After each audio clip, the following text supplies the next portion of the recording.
Hello dear ones. आज हम बात करेंगे कि what is pollination and types of pollination.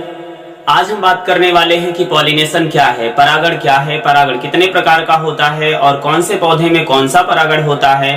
तो इन सारी चीजों के बारे में आज हम बात करने वाले हैं। इस बहुत ही छोटे से वीडियो में बहुत सारी जानकारी आपको मिलने वाली है, तो वीडियो को पूरा देखिए और अंत तक बने रहिए। तो चलिए वीडियो को स्टार्ट करते हैं। सबसे पहले हम बात करेंगे कि पॉलिनेशन है क्या। तो पॉलिनेशन को हम हिंदी में क्या कहते हैं, परागण कहते हैं। अब हम बात करेंगे कि परागण क्या होता है। तो देखिए, आप सभी जानते हैं कि परागण का मतलब ये होता है कि जब किसी भी पुष्प के पुंकेसर से पराग कण मुक्त होकर के, पुंकेसर के परागकोश से पराग कण मुक्त होकर के उसी पुष्प या किसी पुष्प की वर्तिका के वर्तिकाग्र पर, स्त्री केसर के वर्तिका के वर्तिकाग्र पर गिर जाने की क्रिया को हम पॉलिनेशन कहते हैं अथवा परागण कहते हैं। अब बात करी जाती है कि आखिर पॉलिनेशन कितने टाइप का होता है। तो टाइप्स ऑफ पॉलिनेशन के अकॉर्डिंग अगर हम बात करें तो पॉलिनेशन मेनली 2 टाइप्स का होता है, that is self pollination and cross pollination.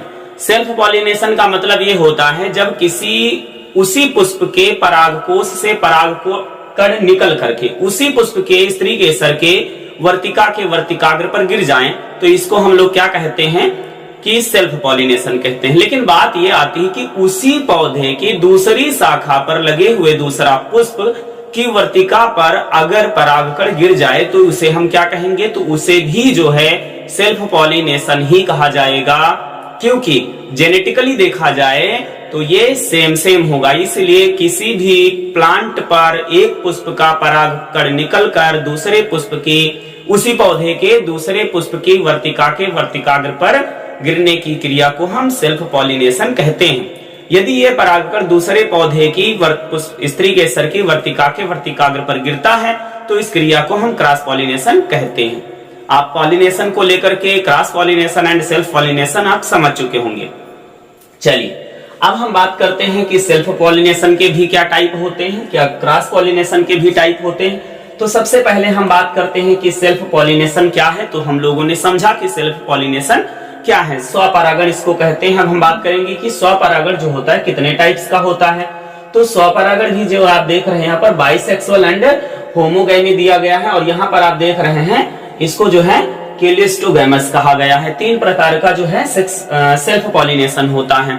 तो देखिए, सेल्फ पॉलिनेशन होने के लिए आप सभी जानते हैं कि पुष्प का द्विलिंगी होना, मतलब बाइसेक्सुलेट फ्लावर होना जरूरी होता है। बाइसेक्सुलेट फ्लावर का मतलब होता है ऐसा पुष्प जिसमें male and female reproductive organ present हो। Male and female reproductive organ present हो मींस पुंकेसर भी प्रेजेंट हो और गाइनोसियम भी प्रेजेंट हो, स्त्री केसर भी प्रेजेंट हो, और इस तरह से तभी उसमें क्या होगा, बाइसेक्सुलेट फ्लावर होगा तो उसी में क्या हो जाएगा, सेल्फ पॉलिनेशन होगा, वो हमेशा बाइसेक्सुलेट फ्लावर में होगा। अब हम बात करेंगे कि होमोगैमी क्या होता है। होमोगैमी ऐसा सेल्फ पॉलिनेशन है जिसमें अगर हम बात करें इसमें क्या हो जाता है, देखिए इसमें हमारा जो पुष्प होता है स्त्री केसर और पुंकेसर पास पास होते हैं, एक ही पुष्प में होंगे, पास पास होंगे, और ये जब मैच्योर हो जाएंगे तो एक दूसरे से लिपट जाएंगे। और जब लिपट गए, जैसे मान लिया भाई दूर दूर हैं, अगर हम बात करें अभी पुंकेसर और स्त्री केसर दूर दूर हैं। अब देखिए यहाँ पर जब मैच्योर होना शुरू हो जाएगा तो ये आपस में लिपट जाएगा, और जब लिपट गया तो देखो एक दूसरे का क्या हुआ, इंटरकनेक्टेड हो गया, इंटर टचिंग हो गया, और इससे पॉलिनेशन हो जाएगा। तो इस प्रकार के पॉलिनेशन को हम लोग क्या कहेंगे, होमोगैमी कहेंगे। अब हम बात करते हैं बोर्ड परीक्षा में कभी कभी 1 नंबर में जो है आपका एग्जाम्पल पूछा जाता है। तो मेरा विलेज जलापा होता है, विनका होता है जिसे आप सदाबहार कहते हैं, विनका रोजिका होता है जिसे हम लोग क्या कहते हैं, सदाबहार कहते हैं। उसके बाद में हेलियंथस दिया गया है। तो इस तरह के इसके एग्जाम्पल आपको याद रखना है। उसके बाद में हम तीसरा बात करते हैं, तीसरा कौन सा सेल्फ पॉलिनेशन होता है। तो यहाँ पर आप देख रहे हैं क्लिस्टोगैमस दिया गया है। क्लिस्टोगैमस जो है ये किस प्रकार का पॉलिनेशन होता है। तो देखिए इसमें जितने भी पुष्प आते हैं, आप यहाँ पर डायग्राम में देख रहे हैं, ये पुष्प जो है आप किसका दिया गया है, यहाँ पर आप देख रहे हैं कनकावा जिसको कहते हैं, क्या कहते हैं, कॉमिलियाना जो है, कमिलेना कहते हैं या कमिलाइना भी कहते हैं। ये पुष्प ऐसा पुष्प होता है जो कभी खिलता ही नहीं है। क्यों? क्योंकि इसमें mail and female both sex organ और बोथ रिप्रोडक्टिव ऑर्गन जो है प्रेजेंट होते हैं, अंदर ही बंद रहते हैं, और इसमें जो पोलन ग्रेन्स होता है वो पोलन सैक के ब्रस्ट होने से अंदर ही रह जाता है, मतलब अंदर ही पोलन ग्रेन जो होगा पोलन ग्रेन जो होगा, जो परागकण है वो मैच्योर हो जाएगा, और मैच्योर होने के बाद जब परागकोश फटेगा, जब परागकोश फटेगा तो उसमें क्या हो जाएगा, वर्तिका पर गिर जाएगा, पुष्प खिलने की जरूरत ही नहीं। तो ये भी सेल्फ पॉलिनेशन होता है। ये इंपॉर्टेंट रखने वाली बात है कि किस प्रकार का पॉलिनेशन जो है, जिसे देखिए यहाँ पर लिखा हुआ है क्लिस्टोगैमस प्रकार का जो पॉलिनेशन है, सेल्फ पॉलिनेशन है, इसमें क्या होता है, पुष्प खिलता नहीं है, अंदर ही जो है परागकोश जो होंगे मैच्योर हो जाएंगे और ब्रस्ट हो जाएगा और परागकण मुक्त होकर के वर्तिका पर गिर जाएंगे। सेल्फ पॉलिनेशन कंप्लीटेड हो गया। अब बात करते हैं इसमें क्या हिंदी में क्या कहते हैं। यहाँ पर निमेलिल देख रहे हैं, अनुन्मलीय देख रहे हैं, और एग्जाम्पल याद रखिएगा, अरेकिस हाइपोगिया मतलब मूंगफली में पाया जाता है, ऑक्जेलिस वायोला, यहाँ पर वायोला होता है और यहाँ पर कंकावा होता है। तो ये ऐसे पुष्प होते हैं जो खिलते नहीं है। तो आप यहाँ पर सेल्फ पॉलिनेशन आप समझ चुके होंगे। अब हम बात करेंगे कि यहाँ पर देख रहे हैं कि क्रॉस पॉलिनेशन दिया गया है। क्रॉस पॉलिनेशन का मतलब भी हम लोग समझ चुके हैं। तो क्रॉस पॉलिनेशन के हम टाइप की बात करते हैं, कितने टाइप्स का होता है। तो टाइप्स ऑफ क्या हो जाएगा, टाइप्स ऑफ पॉलिनेशन, वो भी टाइप्स ऑफ पॉलिनेशन किसका है, टाइप्स ऑफ क्रॉस पॉलिनेशन। तो यहाँ पर आप देख रहे हैं जो जिसको हम लोग क्या कहते हैं, पर परागण कहते हैं। क्या कहते हैं, पर परागण कहते हैं। तो यहाँ पर पहला आप देख रहे हैं जिसको हम लोग क्या कहते हैं, वायु परागण। देखो पर परागण क्या होता है, पर परागण का मतलब ये है कि वो किसी भी पुष्प का पुंकेसर से परागकण मुक्त होकर के दूसरे पुष्प, तीसरे पुष्प, चौथे पुष्प या दूसरे पौधे, तीसरे पौधे बहुत दूर भी जा सकता है। तो बात करेंगे फिर क्रॉस पॉलिनेशन किसके माध्यम से, किसी के माध्यम से होता होगा भाई, कि पानी में तैर के जाता है। भाई आपको अगर अपने घर से ही निकलना है तब तो पैदल निकल लिए, निकले ही नहीं, लेटते लेटते चले गए। लेकिन अगर आपको कहाँ जाना है भाई, दूर जाना है, तो उसके लिए आपको साइकिल होना चाहिए, मोटरसाइकिल होना चाहिए, कार होनी चाहिए, बस होनी चाहिए, एरोप्लेन होना चाहिए, कोई मीडियम होना चाहिए कि नहीं होना चाहिए भाई। तो ट्रांसपोर्टेबल जो मीडियम होगा, जो ट्रांसपोर्ट कर रहा है, उसी को हम लोग क्या कहेंगे यहाँ पर, कि किसके द्वारा परागण किया जा रहा है। तो वो मीडिएटर कौन सा है। तो यहाँ पर आप देख रहे हैं वायु भी मीडिएटर का काम करती, जल भी मीडिएटर का काम करता है, जंतु भी मीडिएटर का काम करता है। और कभी कभी तो हम लोग तो वैसे जंतु हैं, बट हम लोग क्या करा देते हैं, कृत्रिम पॉलिनेशन करवा देते हैं। अभी बात करेंगे कौन सा कृत्रिम पॉलिनेशन होता है। तो चलिए सबसे पहले हम बात करते हैं कि जो वायु परागण है, यहाँ पर आपको दिख रहा होगा जो वायु परागण है, इसको अंग्रेजी में हम क्या कहते हैं। तो आपको याद रखने वाला बात यह है कि इसे हम क्या कहेंगे, एनिमोफिली कहेंगे। वायु परागण को हम एनिमोफिली कहते हैं। अब हम बात करते हैं वायु परागण जो होगा वो किन किन पौधों में होगा। तो आप परागण को लेकर के यहाँ पर एक बात और आपको बता देते हैं कि देखिए, जब सेल्फ पॉलिनेशन हो या क्रॉस पॉलिनेशन हो, इसमें जब परागकण निकलता है तो कुछ ऐसे परागकण होते हैं जो वर्षों तक, महीनों तक, सप्ताह तक, दिनों तक चला करते हैं। वो जर्मिनेट पावर रखते हैं, जर्मिनेटिंग पावर उनकी स्ट्रांग होती है। कुछ क्या करते हैं, कुछ मिनटों में ही नष्ट हो जाते हैं। तो अगर हम बात करें जैसे गेहूं, धान या जितने भी धान्य फसलें हैं, जो धान्य फसलें हैं उनका जो पोलन ग्रेन होता है वो 30 मिनट जो होता है वो 30 मिनट में वेल्युएबल हो जाएगा, यानी जर्मिनेट कर पाएगा तो कर पाएगा, नहीं तो बेकार हो जाएगा। इसके बाद हम बात करेंगे कि जैसे हमारा गुलाब हो गया, सोलेनेसी कुल के पौधे हो गए, और इसके बाद में जो लेग्यूमिनेसी कुल के पौधे होंगे, इनमें जो होगा कई महीनों तक भाई, रजेसी कुल में जैसे हमारा गुलाब आ गया, सोलेनेसी में मकोय आ गया, और लेग्यूमिनेसी में दलहनी फसलें आ गई, मटर आ गया। तो इन सब में क्या हो जाता है, परागकण गिर गया, अगर वर्तिका पे गिरा या वर्तिका से अलग गिरा और 1 महीने के बाद में वर्तिका पे जाके गिर गया, मतलब पहले वर्तिका से अलग गिर गया, पत्ती पे गिरा, 1 महीने के अंदर अंदर वर्तिकाग्र पर जाकर के गिर गया, तो पॉलिनेशन क्या हो गया, बोलेंगे मिशन सक्सेसफुल। क्योंकि यहाँ पर पॉलिनेशन क्या हुआ, कंप्लीट हुआ, है ना।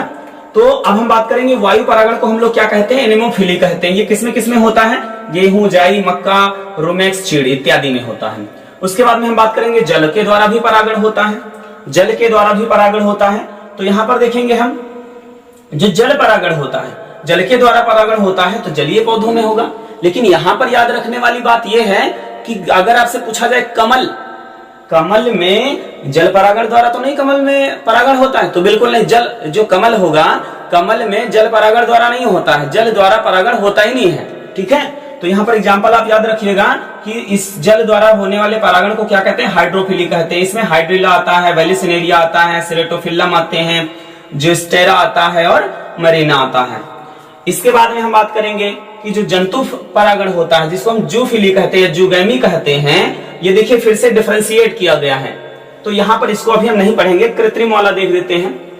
तो 4 नंबर पर दिया गया है आर्टिफिशियल।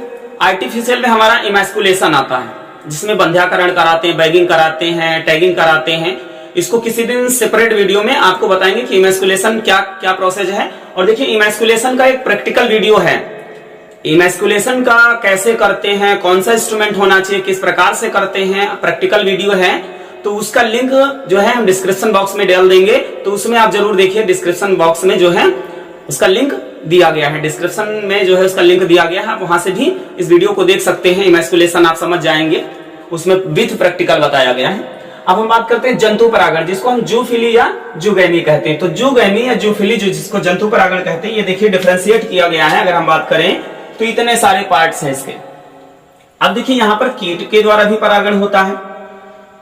तो कीट के द्वारा होने वाले परागण को हम लोग क्या कहते हैं, एंटोमोफिली कहते हैं। क्या कहते हैं, एंटोमोफिली कहते हैं। अब ये किसमें होगा, तो साल्विया में हो जाएगा। किसमें हो जाएगा, साल्विया में हो जाएगा, मटर में हो जाएगा, गूलर में हो जाएगा, पीपल में हो जाएगा, अंजीर में हो जाएगा।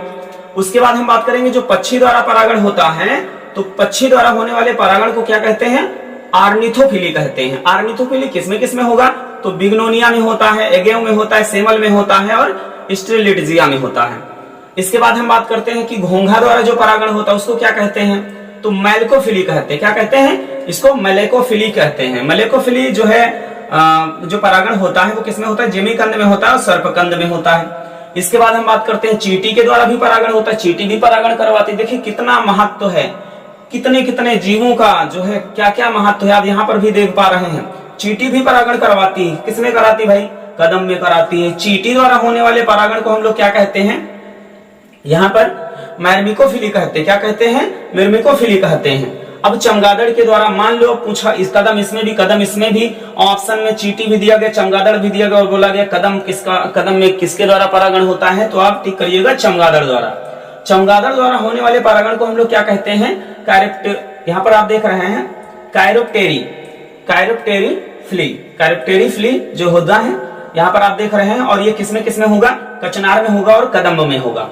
उसके बाद में हम देखते हैं गिलहरी में। देखो गिलहरी जो होती है ये छोटे छोटे पौधों पे, बड़े बड़े पौधों पे जाती है, तो मोस्टली ये छोटे पौधों पर परागण करवा देती है। और उसके बाद में हाथी, देखिए हाथी भी, ये दोनों जूगैमी में आएंगे। और हम बात करेंगे कि हाथी किसका परागण करवाता है, तो भाई हाथी जो है रिफ्लेसिया का परागण कराता है। रिफ्लेसिया कहाँ पाया जाता है, रिफ्लेसिया कैसा दिखता है, देखो कहाँ पाया जाता है, ठीक है। तो ये जो अमेजन के वन है वहां पे पाया जाता है। और ये क्या होता है, जो बड़े बड़े वृक्ष होते हैं कट जाते हैं, उनकी जड़ें बनती हैं तो बचती हैं, वहीं पे ये जर्मिनेट करता है। क्योंकि ये भैया कैसा होता है, ये सेप्रोफाइटिक नेचर का होता है, जिसे बोलते हैं पैरासाइटिक नेचर का होता है, मूल परजीवी होता है, जड़ के लिए परजीवी होता है। तो रिफ्लेसिया पुष्प आपको यहाँ पर दिख रहा है, रिफ्लेसिया पुष्प आप देख रहे हैं, ये लगभग 30 से 20 किलो, 30 किलो, 40 किलो भी होता है, 1 डायमीटर व्यास का होता है। तो इतना बड़ा पुष्प होता है। तो इसका जो अगर हम कहें कि पॉलिनेशन कौन करवाता है, तो इसका पॉलिनेशन हाथी के द्वारा होता है। तो इस प्रकार से types of pollination, what is pollination, types of pollination, self pollination and cross pollination, फिर इसके पार्ट्स ऑफ पॉलिनेशन हम लोग बहुत सारा जो है बात कर चुके हैं पॉलिनेशन के बारे में। तो आप लोगों को ये वीडियो कैसी लगी, वीडियो को पूरा देखने के लिए आप सभी लोगों का बहुत बहुत धन्यवाद। और अगर वीडियो आप लोगों को अच्छी लगती है तो आप एक मित्र के पास इस वीडियो को जरूर शेयर करें। तो चलिए फिर मिलते हैं एक नई जानकारी के साथ, तब तक के लिए